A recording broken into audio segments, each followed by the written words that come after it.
Welcome to another video, guys. Today I'm going to be talking about fall 2023, that is the September 2023 intake. Uske kaun se admits, rejects already out aa gaye hain.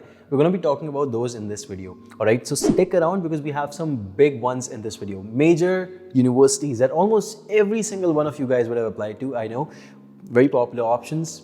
Some of those have actually already mentioned their admits and even, some of the rejects. So we're going to go over that. So all we have to do over here is we're going to go on to the YMGrad.com website. From here, we're going to go on to the resources section and move on to the decisions tab. By the way, you can also do this on the phone application. You can get the application on both Android and iOS app stores. So either way, it's very conveniently located. But for now, we're going to be using the website because I'm a little bit on my laptop, a little bit more comfortable, I would say, at this moment.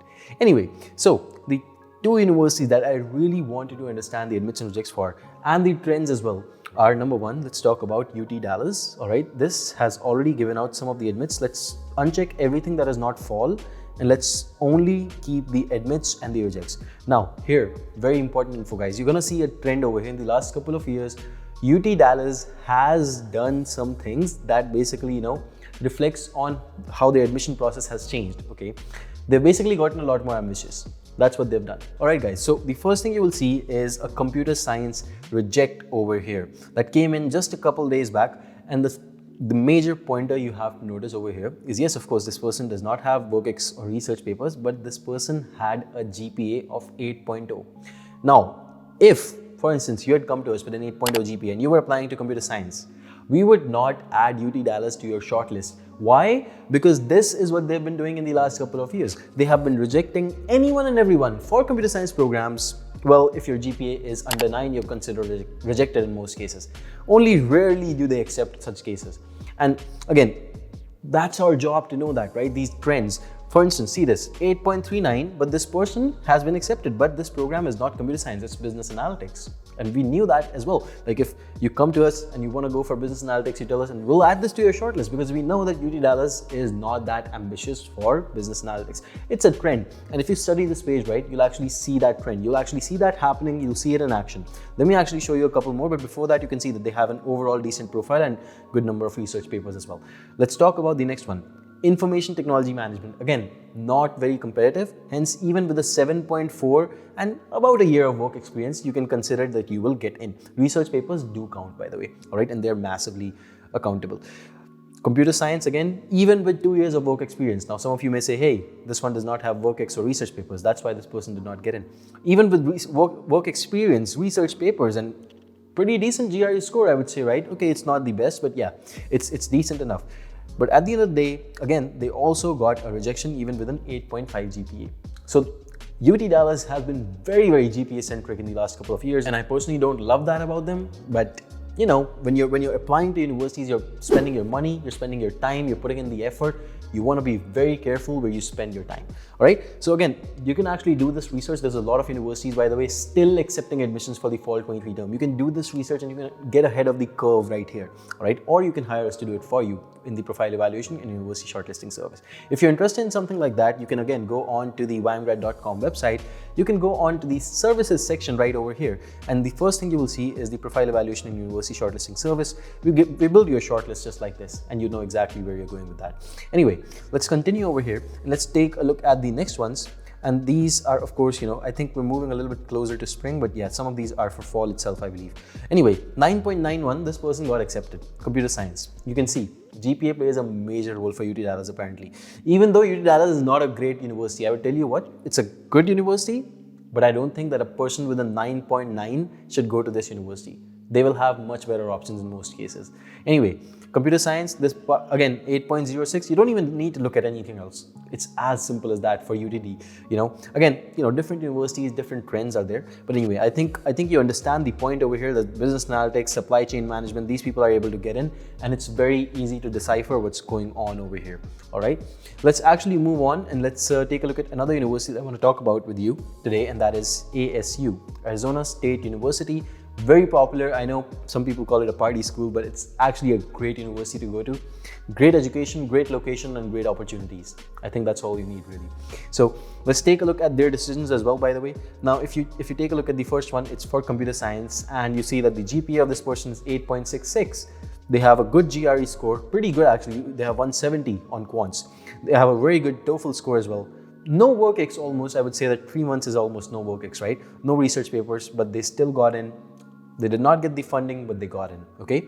Let's talk about the next one over here. CS again, 9.84 GPA, 2 months of work-ex, nothing else that they've submitted over here, but yeah, they also got in, all right? By the way, just in case you want to connect with some of these people, you can actually do that. You can open up their profiles, and once you actually land up on their profile, once you actually open up their profile, and we're just gonna wait for that to load, it's a little bit slow sometimes. But yeah, you can actually message them right through here. You can leave a message, you can do whatever, and you can connect with them. So try to engage with people, try to build the community, and try to understand, how things work on their end as well. Hopefully you will understand much more out of this, out of the picture, what's going on, right? Anyway, you can take a look at the next one. 8.7 GPA, 9 months work-ex, 1 research paper, and okayish GRE, actually pretty decent GRE score with a good TOEFL. Again, all-rounder kind of a profile. Last couple of days itself, they got the admit, right? Same thing over here going on, this time with a lower GPA, 8.4, and they still made it. GRE score was good though.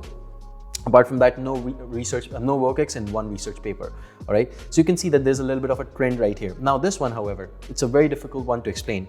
I'm not quite sure what they did wrong over here. Either they did not meet the minimum requirements, maybe their TOEFL score must have been too low or something and they've not submitted it to us, or what they did was that they basically created a blunder on the SOPs and LORs, which is again a very major part of the task force here. 9.46, I think you've seen cases like these, but this time the GRE is low, work-ex is low, and the research papers are also low, but this person got in, okay? So programs like CS, right, they don't really require a lot of, you can say, a lot of work-ex, whereas if this was MBA, this person would have been rejected for sure. MBA round 1 decisions, I know a lot of them are out yet. Harvard, Stanford, they've given out decisions. And the one thing you can see clearly is that you need about 3 to 5 years of work experience to get into an MBA, standard MBA program, all right? Let's talk about the next one over here. CS, but this time 8.65, this person got rejected. No work-ex, no research papers, TOEFL and GRE are pretty much good. Again, what that tells you is that we've seen that this profile could have gotten accepted. So if this person came to us, we would have actually added the ASU University basically in their shortlist. But would that be correct? The answer is that no, you can't 100% tell that it's always going to be an admit or not, because at the end of the day, it depends on a lot of factors, right? What are your extracurriculars? How do you write your SOPs, LORs? Are they professionally written or are they, not that great? So it depends on a lot of those factors as well. For instance, you can see even the 9.34, this person got rejected, right? If this was UTD, they would probably have been accepted. So, there are all kinds of things that go on, and you can see that the decision dates are actually very recent. All of these have been given out very, very recently for the most part, even with this one 8.06 and nothing else that you can see. It's very special, but it's a decent overall profile. Anyway, let's take a look at some more. This one is undergraduate. They have a decent SAT score, decent GPA, and undergraduate admissions, they're not that competitive, and there's usually more seats. So yeah, that's fine. Usually they get the admissions. You can see this one 9.05, even with not a lot of work-ex GRE. So I would say that ASU is a university that it's a little bit hard to tell just on the basis of GPA, and this is what we call non-GPA centric universities. They take a look at your profile holistically, which UTD is clearly not doing. So you want to make sure that you apply to the right universities by actually evaluating this data, understanding exactly what has to be done. Do you actually meet the university's requirements? Now, if you go onto the UTD website, they're never going to tell you that they are only accepting students above 9.0. But that's the case, and you can see it in the last year's data as well, in this year's data as well, right? And in terms of ASU, however, you can see it directly over here that it's a little bit confusing. It's a little bit more complex. It's not just that just based on our GPA they'll accept it. No, it's actually the case that they are evaluating the profiles holistically. They are focusing on your SOPs, your LORs, and that's the kind of research that you want to do for yourself as well. And it's all free, guys. It's all there. Go onto this link, do it for yourself if you want. All right. Otherwise, of course, you know where to find me. My number is going to be in the description either way. All right. Thank you so much for watching this video. I hope that this brings value, and I'll be doing more of these. If you like such stuff, then make sure to subscribe to the channel. And of course, go ahead and sign up on the website so that you can actually get more such updates, right? You can also follow us on Instagram for more such updates, and I hope to see you in the next one. Goodbye and take care for now. Bye.